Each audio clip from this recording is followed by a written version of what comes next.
Нет, никто не говорит, что ты шутишь. Все, сейчас выйдем. У девчонок отпустят. Александр!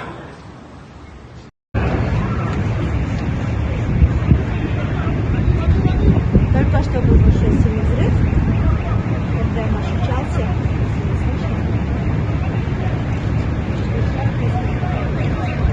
Мы слышали звук, знаешь, взрыва. Что происходит, пока непонятно. Сейчас сигнализация на автомобилях.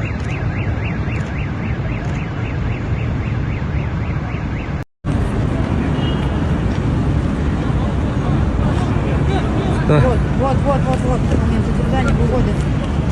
Сразу несколько сотрудников. Можно сказать, что спецоперация завершена, заложница освобождена, захватчик задержан.